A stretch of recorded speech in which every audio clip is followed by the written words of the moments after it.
Good afternoon, everyone. So we're going to continue our session. It's my pleasure to moderate our panel, looking beyond admissions, the connections between admissions and student success. My name is Kimberly Griffin. I'm an associate professor at the University of Maryland, and it's really a pleasure to be here today to talk about this really important report, but also to think broadly about the importance of diversity and how the decisions that we make at the admission stage ultimately are going to have impacts for what happens on college and university campuses. And we've been having really rich, robust conversations this morning about how we go about that process, and hopefully this panel will hit on a lot of the themes that came up this morning about how that actually translates to what happens on our campuses from day to day and with our students and how they learn and how they grow and develop. So we have three panelists today, and the way that our session is going to go, each person's going to speak for 3 to 5 minutes, and then we'll engage in some conversation and take questions from the audience. So we're going to start today with Julie Park, who's an assistant professor of counseling, higher education, and special education at the University of Maryland. So I'm lucky enough to be colleagues with Julie. And then we're going to go to Vern Granger, who has spent the last 3 years as the associate vice president and director of the Office of Admissions and the first year experience at The Ohio State University. Did I get it right? You got it right. All right. And then finally, we're going to have Frank Tuitt, who's associate provost for inclusive excellence and associate professor at the University of Denver. So first, let's start with Dr. Park. Thanks, Kim. Yeah. So we've had a lot of great conversations in the morning about how do we get students to college? How do we get them through all sorts of different race-conscious policies, race-neutral policies, the combination of the two, to come to our campuses. And I'm particularly interested in what actually happens to students once they come to college, and this radical idea of how students get to college actually might have an impact on how they experience college. So my focus in talking about student success today will be on the interactions and relationships that students have across race that are linked with preparing students for citizenship in a diverse democracy. So in thinking about the connection between admissions and student success, I found that sometimes we talk about these two things in silos. We have an admissions office, and then we have the division of student life over here, and sometimes people bump into each other on the quad, but we don't think a lot about the intersections besides that. And a big theme of my own work has been to understand how these two dimensions are intimately connected, the macro level structural conditions, and then the more micro level interactions and relationships that students have during college. We think of these types of relationships, friendships and interactions, that are really at the heart of student life and this student experience as a matter of preference. Who do I like? Who do I want to spend time with? Who do I want to be friends with? It's easy to forget that friendships across racial ethnic lines cannot happen without baseline demographic conditions. Interactions and relationships across race literally can't happen without racially diverse student bodies. It's a statement of the obvious, but I think oftentimes we lose track of, we have this ideal. We say, oh, we want students to learn from each other. We want them to have these rich conversations where they're meeting someone from a totally different background. But if those students of different backgrounds aren't there, those conversations can't happen.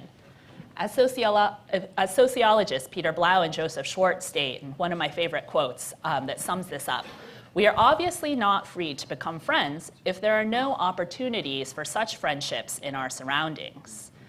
In the college environment, students are extremely limited in their ability to form such friendships across racial ethnic lines if there's limited diversity to begin with. And this is something that I've studied in my work both qualitatively and quantitatively. Are we even giving students the opportunities to have these types of relationships and interactions that spur the educational benefits of diversity? Just to recap, meaningful engagement across racial ethnic lines, what we often talk about in researcher jargon as cross-racial interaction, is linked with just a few positive outcomes. To name them, academic skills, cognitive skills and proclivities, academic and social self-concept, reductions in prejudice, reduced social distance between racial ethnic groups, being more comfortable with people of other races, being the perceived exposure to different ideas, racial cultural understanding and engagement, college satisfaction, and retention. So it's pretty apparent to say, as we said, that the research is very well established, that diversity matters quite a bit to the types of experiences that both academic and social that our students are having during the college years. Something else I've looked at in my work is the role of social class in the broader campus racial climate. For years in the research, really the focus on social class and admissions was to understand if you could get to a certain level of racial diversity if you only considered class during the process, during the admissions process instead of race. We wanted to shift the question a little bit to focus more on what are students actually experiencing during college? What does economic diversity do for a student body? Does it trigger these same types of benefits that are associated with racially diverse student bodies and engaging in such communities during the college years? So in a study with colleagues Nick Bowman and Nita Denson, we found that the effect of class diversity was actually more indirect. It was something that helped make racial diversity work better for a number of reasons. One of them was just boosting the number of white students who have had pre-college experience interacting with students of different races prior to college. However, at the end of the day, we found that class diversity was no substitute for the positive effects associated with attending a racially diverse student body. Both types of diversity are essential and they complement each other, but neither is a substitute for the other in producing a campus environment that's conducive to diverse interactions and meaningful relationships across race. Cross-racial interaction and interracial friendships that lead to these sorts of positive outcomes aren't accidental or random. They are absolutely contingent on campus demography, and that's why we can't talk about student life without talking about admissions. And we also need to remember that the point of admissions is to set the stage for student life to flourish. So I'll turn it over to Frank and Vern, who are really witnessing this on the ground, and we'll continue our conversation. Absolutely.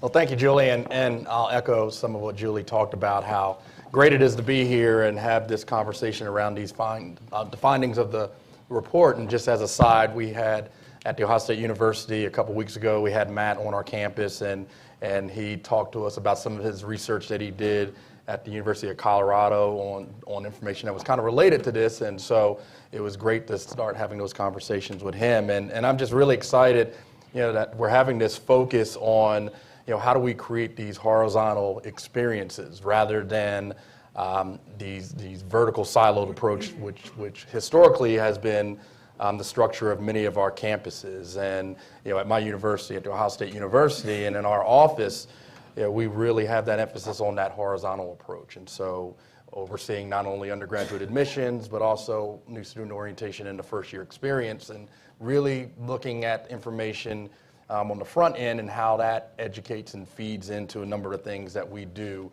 on the back end of trying to get students to persist and work with their graduation, getting them to graduate from our universities. But I think the question of mixing and having admissions and the student success side collaborate for many reasons. It's important, but just looking at it strictly from an admissions perspective.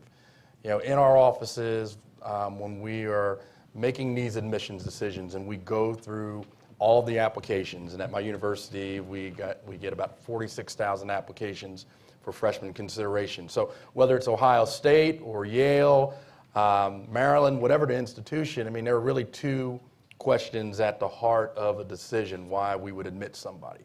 The first is, do we feel that this applicant can be successful at our institution? Academically speaking, socially, whatever it may be, can this student be successful at our institution? So what we're trying to do is taking past achievement to try to predict future success at our institution. So that's the first question, and we really can't even move to the second question in our review until we answer that first one. So that second question is, we've seen that the student is academically admissible and can be successful at our institutions from an academic perspective. How competitive are they with the other applicants in the pool? How is this student going to be able to contribute to the learning environment that takes place on our campus? And so those are two very, very important questions that have to be answered before any student can be admitted, and they both relate to how successful a student is going to be at the institution. So again, the two areas absolutely need to be connected in this whole process. when I go to meetings like NACAC or the College Board or ACRO or you name it, any of these conferences will go to one of the big topics that you'll see on the agenda as a session is information about the Fisher case and the Michigan case. And so in our world, those things are front and center, and we should in our offices be thinking about those things. But I think sometimes we in the enrollment services and the admissions office, we make the mistake of focusing on the legal aspects of it. And as my good friend Art Coleman likes to talk about a lot, what institutions really need to do is our admissions policies and our process really need to tie straight directly to our educational missions. And that's why it's very, very important that we are being very, very collaborative, and we're bringing partners in from the different areas throughout campus, that we are thinking about, how are these students, how are we bringing them in, and how are we going to get them to be successful at our institutions. And I think sometimes in admissions, and I think sometimes in higher education, we do a great job of talking about diversity in these audiences. So, if I say, how many of you want diversity, everybody's going to raise their hand and cheer loud. And, I'm preaching to the choir. But I think one of the things that we don't do is really talk about why diversity is very, very important, why diversity helps to enhance the learning experience at our institutions. And one of the great takeaways from the Michigan Ballot Initiative that was in the mid-2000s, there was a post-mortem on analysis on, why the race preferences was voted down. And if you look at the areas where there are universities, there was support for race preferences. The areas where there are not universities, there was not great support. So what we in higher education need to do is do a better job of getting the word out and really showing evidence as to why diversity is important. And so it's something that we cannot do exclusively in enrollment services. It has to be, again, all the areas of campus tying together and bringing these things together. So at my institution, one of the things we try to do, and you heard President Machin and a couple other folks talk about and I'm glad to see it in the results of the survey, the importance of pipeline and outreach programs. And so at my institution, for instance, we've had a program, the Young Scholars Program, which for many, many years has had those direct connections in the school systems of our metro areas of our state. And we're getting them to be thinking about why college is possible. And then efforts out of our office, we have a group of students called our diversity ambassadors, and they're going out and they're talking about the importance of college and going through the details of the whole process with them, not just about Ohio State, but about higher education in general. And so how are we as an institution going out and promoting how students can come to our institutions and how they can be very, very successful at our institution. And another thing, I'll just close my remarks talking about when thinking about our processes and how we have things set up in our office. We should not be thinking about our processes and our cycles as one term. We should be thinking about those things as building experiences. And so one of the things we really try to emphasize with our admissions reviewers is how are they growing as readers and trying to become take advantage of the literature out there, that be experts in the process. So, for instance, one of the things that we're working on our readers now is about the whole area of implicit bias in readers and trying to get our readers to understand that, understand the biases that they may bring in the process and get them to really start thinking about, the full application and thinking about all the things that make up an applicant and how that applicant can contribute to our communities. And so very, very proud of the work that we're doing at Ohio State, and I know just talking to my colleagues at other institutions, these things are taking place. But again, I'm very glad that these conversations we're talking about how do we connect the students that we bring in and get them to be successful at our institutions. Thank you. So I will pick up from where Vern left off and talk a little bit about my role as the Associate Provost for Inclusive Excellence, which I've had the privilege of serving in that capacity for the past 5 years. And What's been most interesting about that is the ability to sort of move from the faculty side of writing about these issues and actually being responsible for putting it into practice. And so I've had the privilege of working with the Center for Multicultural Excellence, which is a team of 8 members who are really at the center of efforts to create an inclusive and affirming campus environment at the University of Denver.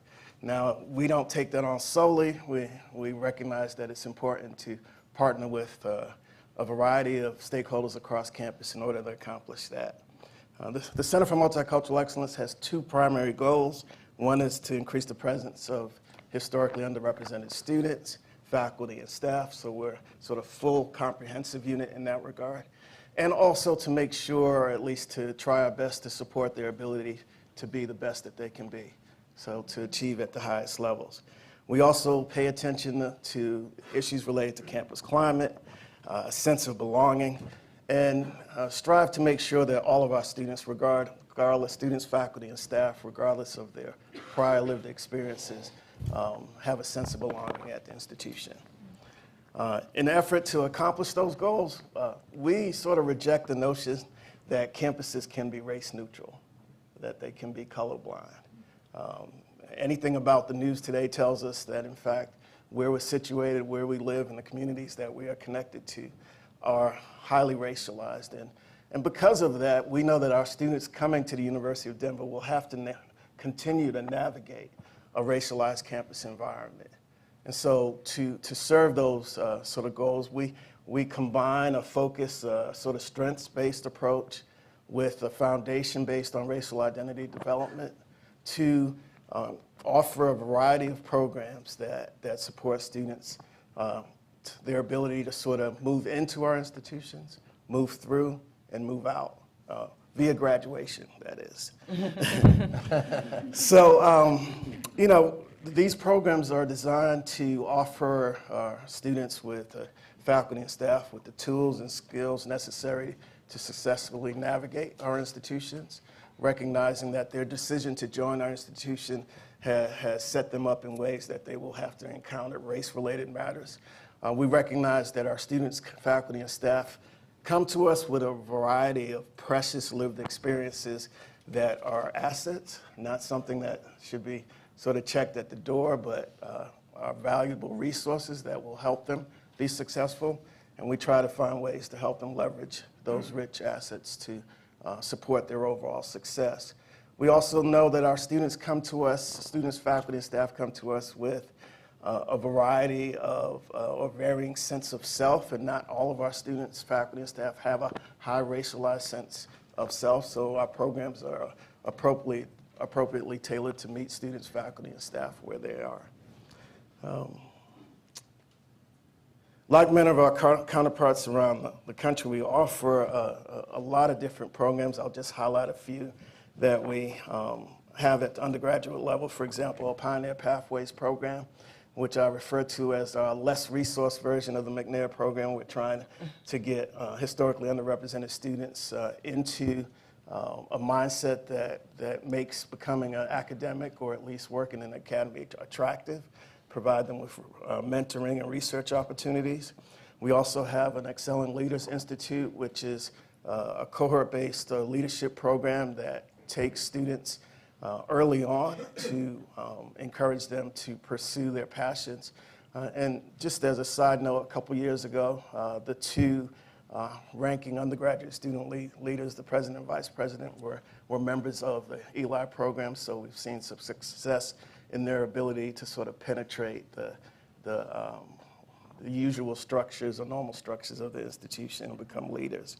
At the graduate level, we have a variety of programs to work with our historically underrepresented students as well. Our Roger Salters Doctoral Institute takes students who are in their graduate programs nearing the end and offer that final push for them to finish what they started out on, and to also, again, encourage them to pursue academic careers. And more recently, we've had a program called the Sister Network for African American women, for Black women in graduate programs, where we bring together on a monthly basis, African-American women, match them up with mentors. And the program's been so successful, we've had students migrating from other campuses to join our cohort. So this idea that we can develop programs to support students that don't take into consideration race is not something that we believe in. And I think overall we've seen success around this, and I'll come back to that. Our focus on race-conscious programs start before students decide to either apply to or attend the University of Denver. So similar to Ren, we offer a variety of access outreach programs. I'll just highlight one. This past couple of years, our PIO Visits program has brought over 3,000, each year 3,000 K through 9th graders to campus to spend a day or parts of the day with us. And we also recently, for I guess the 6th or 7th year running, have sponsored a Black Male Initiative Summit. One of the things that's interesting about these access outreach programs is that it provides opportunities for our current historically underrepresented students to engage in mentorship opportunities to support the institution mission. And we're finding that this is also serving as a retention tool, right? That it's giving students a sense of purpose, a sense of belonging, and the ability to give back, all of which are proving to be significant to their experience at the University of Denver. I'll close by saying that all of these efforts, and we can't take complete credit for it, has resulted in our ability to graduate our racial minoritized students on par with our white students. In fact, we haven't had a gap in our graduation rates for quite some time now. And so to me, that is part of the work. I will also say that our admissions office does a great job in identifying students who have the capacity to succeed, but we know that our efforts do matter and make a difference, and the focus on race, identity, and overall success matters. I'll close there. Great. Thank you so much. So as you folks were all talking and sharing your perspectives, I kept coming back to this idea that Julie introduced about the admissions officer and the student affairs professional kind of crossing each other on the quad and sometimes not working together or collaborating. And it sounds like you folks have had some successes with those things. And Julie, I'm sure you've observed situations where it has worked well or not worked so well. What are some things that folks need to keep in mind as they're going to facilitate collaboration between admissions and student affairs professionals? What are some common pitfalls to avoid? What are just some general lessons learned from some of those things? I'm going to start off with that. I think for us at Ohio State, just for example, when we're developing our recruitment programs, we're not just thinking about them from just the admissions-centered mindset. Because what I always like to say is that, in admissions, we are taught to know about everything. So if you're going to use a medical analogy, we would be the primary care physician who, if you have a scrape or you have a cold, you can go to that person, the person who has general information. But if you tear an ACL or you need heart surgery, you're going to go to the specialist, and that's really where student affairs, our academic side, really play a part. And so one of the things we try to do in all of our programs, all of our activities, all of our communications, to really drive home the fact that there are many people here that are here for your success. I mean, we want them to hear directly from those folks. And so it's great to hear from myself, but it's even better to hear from the Office of Diversity and Inclusion, or it's great to hear from the Office of International Affairs. So as much as we can make sure that both of those viewpoints or both of those sides are thought about in those recruitment messages, I think that's very, very important. I think one of the things that universities don't do a good job of is, kind of conversely, bringing all those players to the table and just really thinking about it only from the admissions standpoint, because again, that's really not tying into, they're not thinking about the educational mission of the university, they're thinking about how to bring bodies into the institution. So, to me, what should be at the forefront of any admissions decision, any recruitment decision is how do we can these students persist through our campus, and putting them in front of the people who are going to help them be successful as a student, the people who can speak about the resources that are available. I think that's really the key to any successful recruitment strategy, and I would encourage admissions offices that are thinking about how to diversify their campuses and how to promote outreach at their institutions, really be thinking about how they can bring that side of the university to the conversation.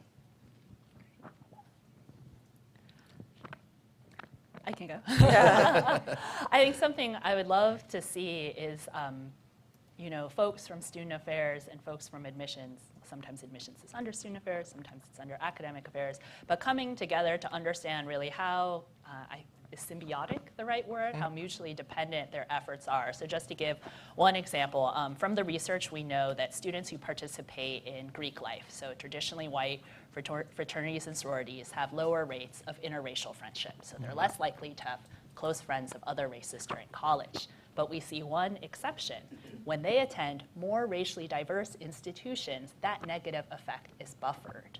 It's almost counteracted. So just one example of how what is done at a structural level of admissions has clear trickle-down effects for student lives.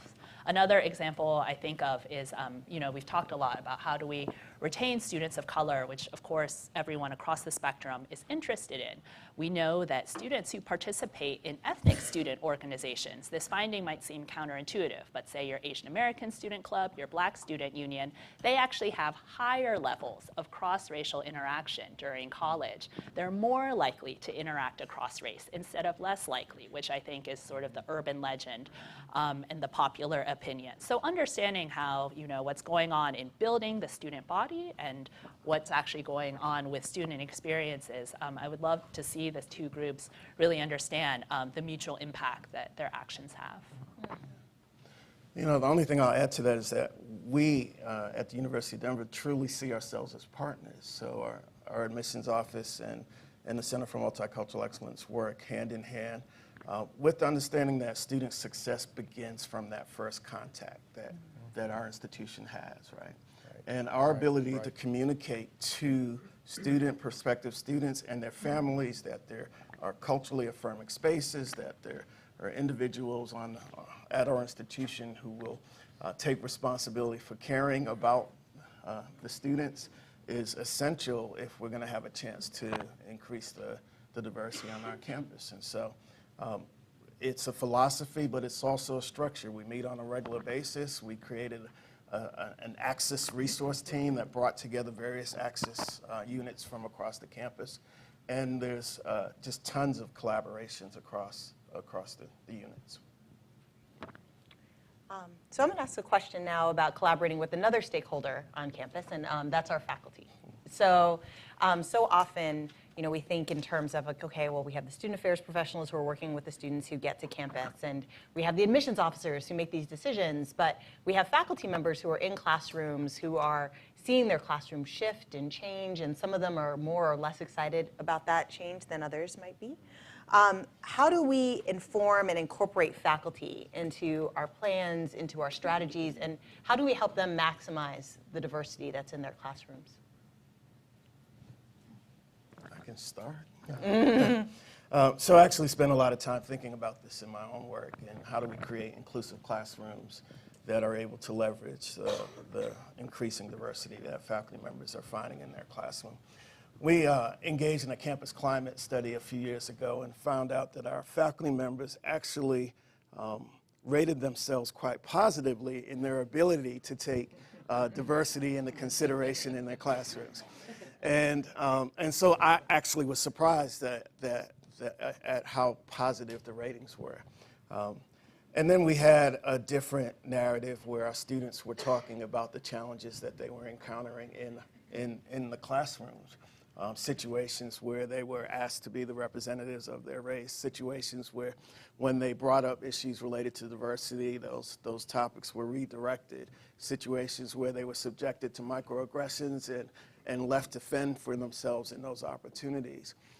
And so it became clear to us that there was not only a gap in terms of perspective here, but a gap in terms of skills and ability to respond to some of these challenges. And so we've engaged in some training around that, and faculty have been responsive to that. I think the biggest sort of push we received in the last couple of years is that the leadership in the Faculty Senate has taken this on, and so have been really out front in terms of pushing for faculty diversity, has been out front in terms of raising questions around why only some units have course evaluation questions that get at the experiences related to diversity in the classroom, questions around content. And so having that leadership coming out of the Faculty Senate has been vital. I'll just go ahead and add that, we have at Ohio State a faculty committee on admissions, like a lot of other campuses throughout the country, and our chair of our campus committee, our FCA, we meet regularly, and we have over lunch or just in the office and have wonderful conversations. But one of the things he always tells me is that his time on the faculty committee, he feels that he's been able to do his job a lot better, simply from the standpoint that having a better understanding of the types of students who we are bringing into the university, seeing just how engaged they are, the diverse experiences that they bring in, the different backgrounds that they bring in, it really, really helps in his teaching and being able to relate to the students. And so just by that one anecdote alone, I think that's a great reason why the faculty need to be engaged in the whole process, especially with the work that we're doing in admissions. And it kind of also goes back to something I talked about earlier, that one of the things that we need to do is really show the benefits of diversity towards enhancing the learning experience on our campuses. And that's why it's very vital to bring faculty in to help with the research that's being done, to be able to demonstrate how their students' ability to reason and how their worldview has totally expanded, and how they become much better leaders and better prepared to go ahead and solve the problems of the world by the diverse experiences that they have in the classroom. And so bringing that perspective in, it really helps to support the educational mission and really helps us in really crafting our policies that we have when reviewing applications for admissions. Julie, did you want to? I'm good. Okay, thank you.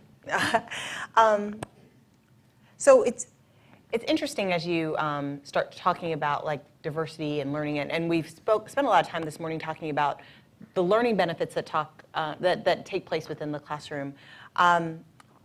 As we think about the benefits of diversity, though, where does issues of equity and social justice kind of fit into those conversations, and how do you see those things kind of playing out when students have actually matriculated to an institution?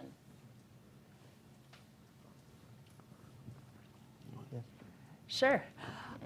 I think I would just really stress that our conversations just can't end at diversity, and the point of admissions, which I am hoping everyone in the room is kind of on the same page.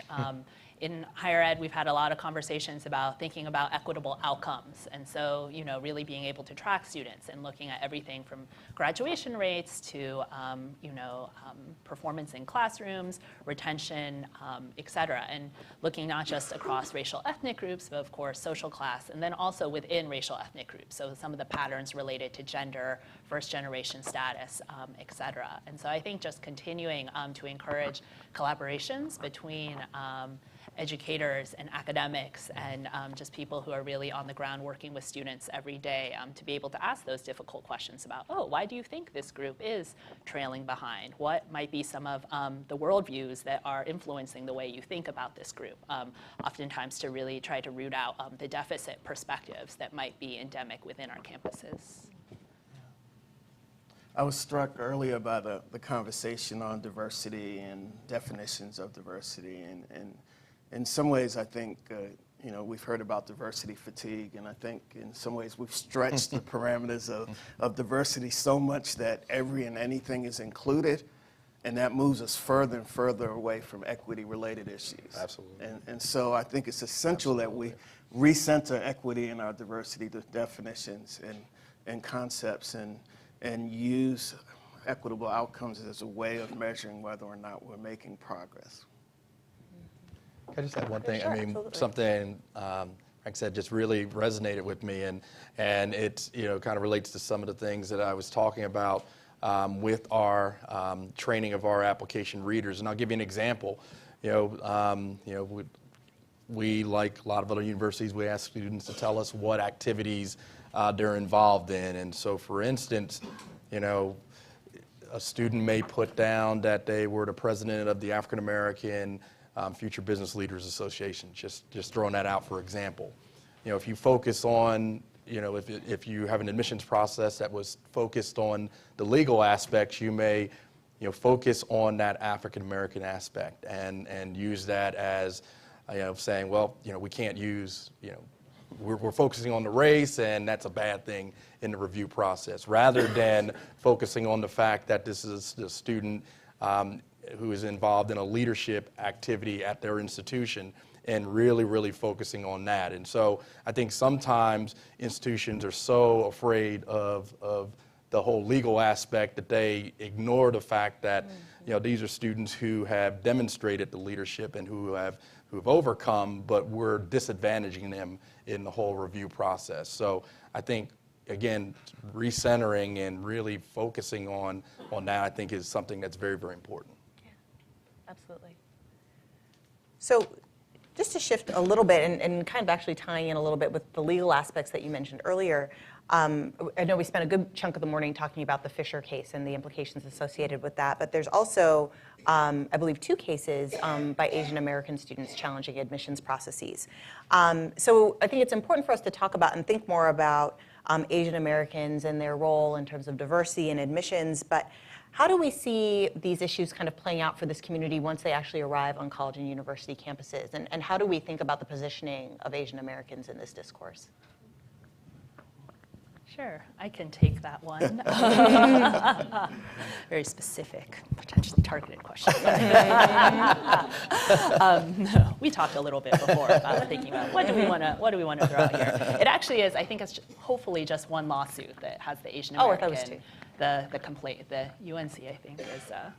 I'm actually not quite sure, but for the Harvard lawsuit, they did recruit an Asian American plaintiff through some very intentional recruitment processes. So Asian Americans are a really interesting, infinitely interesting group. And I think they're a great example of how we don't want to think about just enrolling students. We also have to think about supporting them. And in some ways, I think Asian Americans are a harbinger of what could come in a dream world if we were able to increase the enrollment of other underrepresented minority groups. Would we be prepared to support them? And in the case of Asian Americans, I think the early indicators have suggested that we have a long way to go in being able to even support students who might have higher levels on average of academic preparation and standardized test scores, et cetera. So yeah, I think related to Asian Americans, I think in some ways, a lot of the themes that we've touched upon earlier in the discussion about how do we message around the continued need for, say, either race-conscious admissions or understanding that the benefit of a university education does not just accrue to the individual, but is meant to benefit the community and society. Some of these issues are playing out, I think, within this lawsuit, very much so. I think it's a delicate balancing act, and we need to do a better job, perhaps, of communicating that Asian Americans both benefit from educational diversity, just like students of all other races, and that also Asian American students themselves contribute to that diversity as a vital part of our campus communities. But unfortunately, in an admissions climate, we're at the top-ranked schools. We have 5% of students getting in now at Harvard and Stanford and places like that, that you're going to have many, many talented, amazing students of all race ethnicities who are being rejected, unfortunately. So it's a very complicated issue, but I think you're right, it does dovetail, it's it's an interesting intersection with this question of how do admissions and student success intersect on a level. And so I think just as we're trying to do a lot of work within the Asian American community to help students and parents understand that universities consider much more than test scores and GPAs, that carries over to campus life, to get students thinking from the onset, at the point of applying, what am I bringing to this campus community to contribute to the diversity of the student body? Absolutely. Well, we wanted to make sure that we had time to open up for questions from the audience. We have some questions coming in from our virtual audience. So if folks have questions, if they can move to the microphones at this time, that'd be great. The first question I wanted to take on is actually, it kind of jumped out at me because it's something that we discuss a lot in our courses at the University of Maryland. Could you speak to diversity weekends for prospective students and the role that they play, and whether or not you see this as the best practice, and whether or not this is an accurate snapshot to be presenting to students of the university?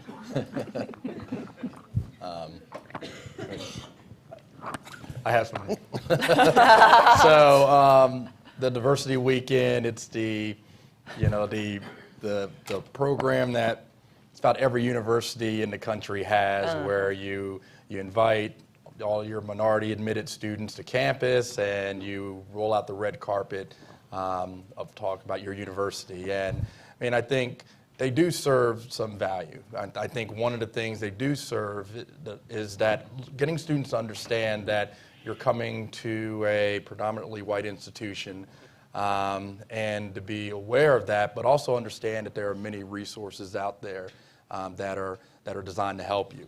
Know that there is a community here that you can go to if it is needed.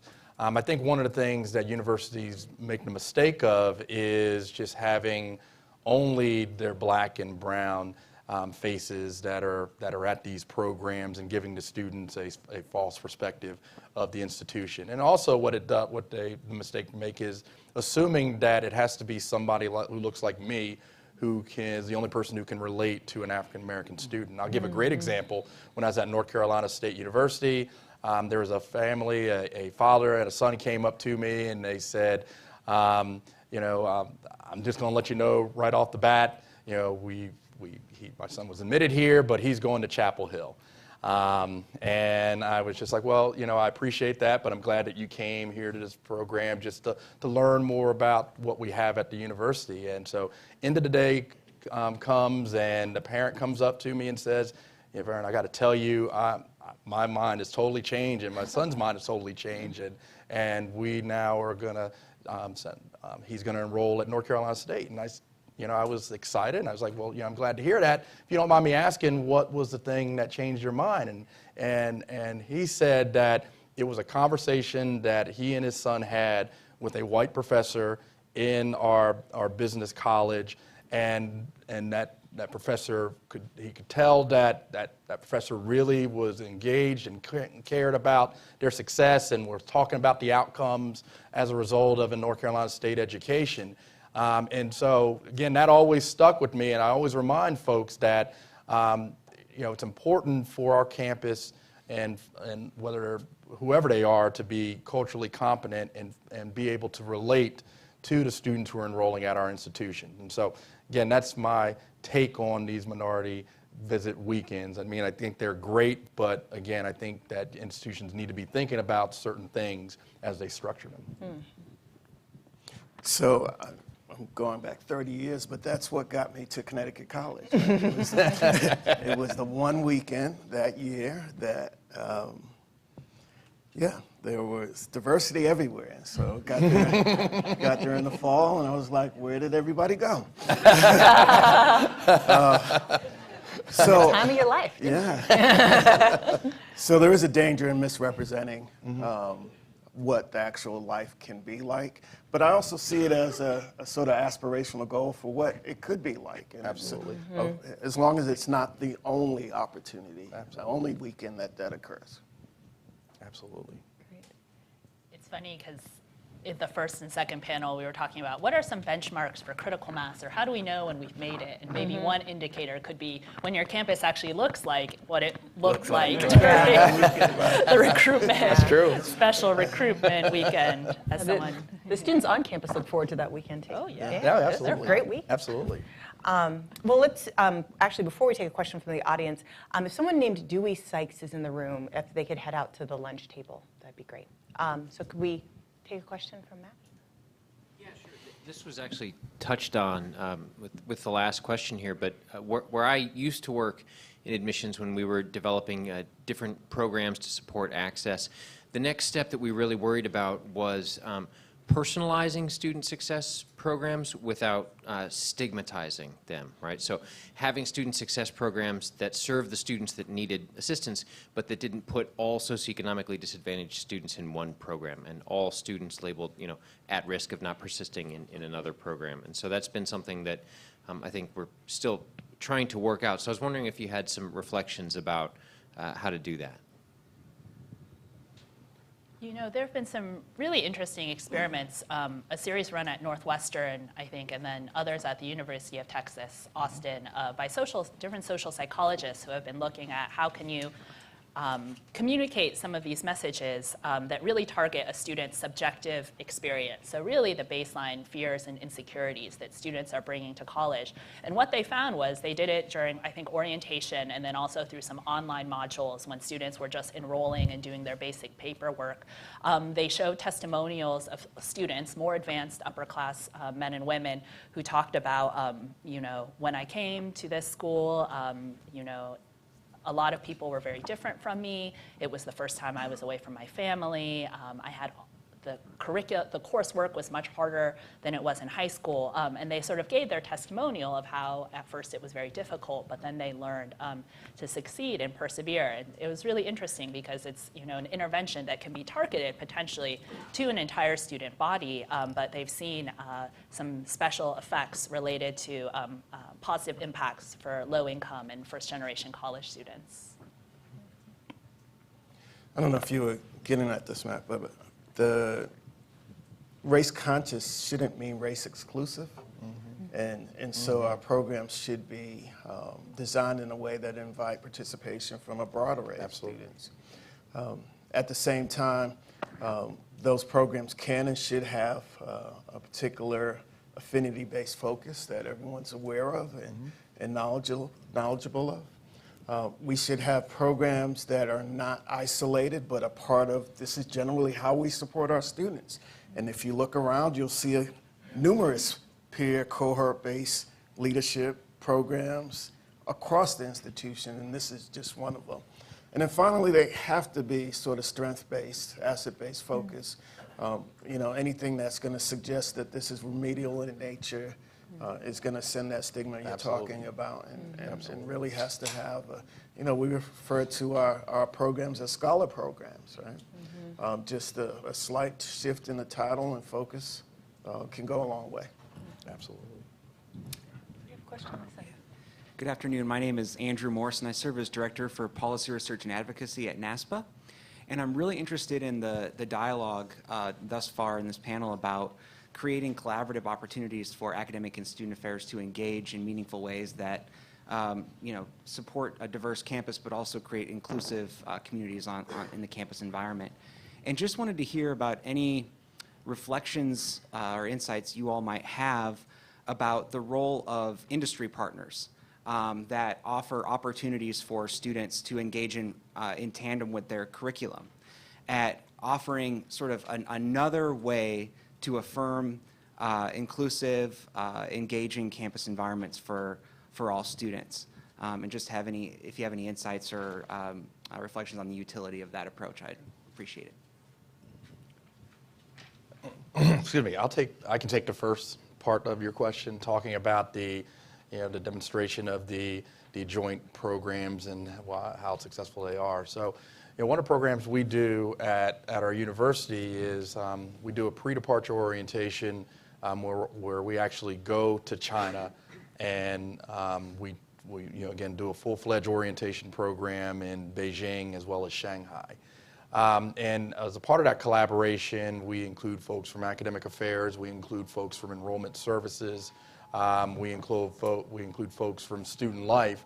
And all of those folks are going and they're actually meeting with students, they're meeting with the parents of the students, and really talking about how their students, the importance of engagement, and how their students can be more engaged in our campus communities. And what we've found is the past few years when we've done that, the students who've enrolled at the universities, when they're surveyed, they have more of a sense of feeling a part of the campus community. They feel more engaged with the campus community. They're more likely to get involved and participate in non-international based organizations. So, I mean, I think that's a great example of how we have collaborated across campus lines and putting together a program that really serves our Asian students when they end up enrolling at the university.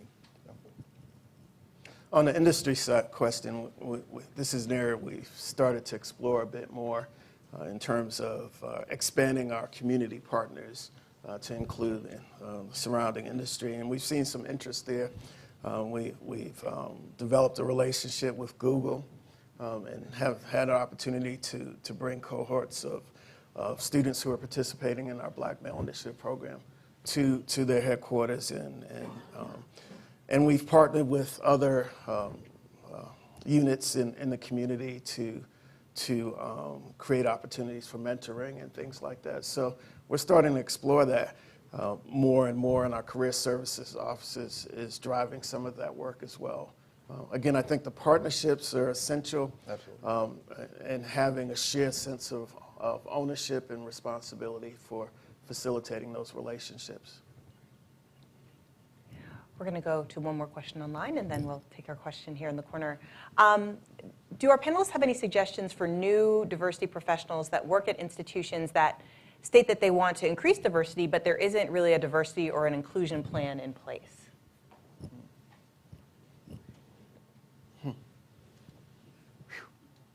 It's a tough one. No, that's a tough one.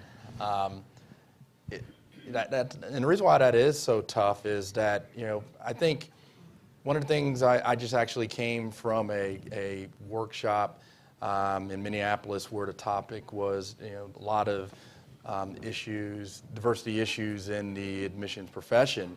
And one of the things I talked to the professionals about, the younger professionals, was about institutional fit.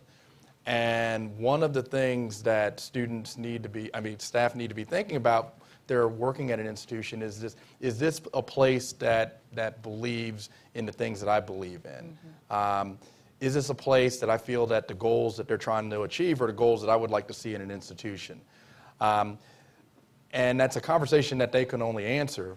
Something that the staff member can do is, you know, work across office lines. So meeting with folks in whether it be student life or academic affairs or diversity and inclusion, whatever it may be, to see how are their partnerships, how those opportunities out there to collaborate. So that's one strategy.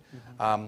Working with the members of the staff and talking to them about things, how they can be as an office more culturally competent. So those are some of the things that the staff member can do to try to impact that, but it ultimately goes down to institutional fit. And if that person feels that those things are not happening at the institution, then it's something that they really have to take very seriously in thinking about, is this a place that I want to be long term? Mm-hmm. So. Quickly, I'll add to that I think all institutions sort of operate in this space between sort of who they say they are, who they really are, and who they want to be. Mm-hmm. And choosing to sort of close that gap around diversity-related issues is something that individuals need to take seriously. And assessing where the institution is in their readiness to close that gap is part of that consideration. And I always say to my students in the diversity and orgs class, that don't ever try to tackle this in isolation. Absolutely. And if there isn't clear signs that the institution is ready to sort of address those gaps, then I would wait. All right. And our last question. Yes, so I am here partly because anytime that Carolina is mentioned, I feel like I have to stand and support my university wholeheartedly. But I've been looking around the room all day and thinking that I may be amongst one of the few who is closest in proximity to an undergraduate experience. And one of the... It was said very gently. Very gently? Very gently. I appreciate how you did that. Go ahead. So one of my struggles as a student leader at Carolina was thinking about how do we involve senior leadership. So oftentimes the president or the chancellor will speak to us at freshman convocation. We get the occasional email in between about some marvelous update or scholarship that's just been created between freshman year and senior year. And then we see him or her at graduation. But there isn't a lot of engagement in those 4 years. One of the things that I did in my time at Carolina was to serve as an advisor to then Chancellor Thorpe. And we brought him out of South Building, the Chancellor's office, and into the places where students are meeting, where they're talking, where they're thinking about the issues that are important to them. I'm wondering if you've seen other instances where senior leaders at the universities or on college campuses are engaging students, not just in the freshman year and the senior year, but throughout their experience. I can give an example of, and thanks for that question. And at my institution, and one of the roles I do is I make it a point to have regular contact conversations with our student leaders, if only to find out what are some of the issues that they're dealing with, because again, a lot of that information that we learn can ultimately help feed us in the recruitment and the enrollment process of students. And so having regular conversations, and you made a great point in the places where the students are. So, I mean, I think I have a very inviting office. I have a wonderful M&M jar, but, you know, it's probably a little, you know, can be sometimes intimidating. And so to go to the student union and the multicultural student center, all those places where students are, and having frank and honest conversations about the climate on our campuses. So I think that that's something that all senior leaders on institutions should be doing, is having that regular engagement with students in all aspects of the funnel at the university. Yeah. My quick response is, you know, I've been a part of several different institutions and had a chance to visit numerous others, and students have always been at the center of driving change at those institutions. And I've been struck more recently about how our students today feel like they need to ask permission to engage senior Absolutely, leadership, yes. and ask the critical questions, and perhaps that's something we've done to facilitate that. But I think it's essential that student leaders and senior leadership have open door policies. We have a new chancellor, Rebecca Chop, who has been very proactive in engaging students and creating opportunities for students to sit in front of her and tell their story. And the students' ability to tell their story has made a huge difference in the way the new chancellor is thinking about her mission and task. Mm-hmm. I think students should never underestimate their power. They can Absolutely. ask questions that administrators and sometimes even faculty can ask. Absolutely. And they can, you know, and that's a special period in life, even now in the age of YouTube or where everything is documented. But I think that freedom does still exist. Absolutely. And so definitely students should take advantage of it. Absolutely. Well, thank you so much to our panelists and for your thoughtful comments. And we're going to close the day with Dr. Gary Orfield, one of the authors of the report, professor at UCLA, and co-director of the Civil Rights Project, to just share some closing remarks and closing thoughts for today.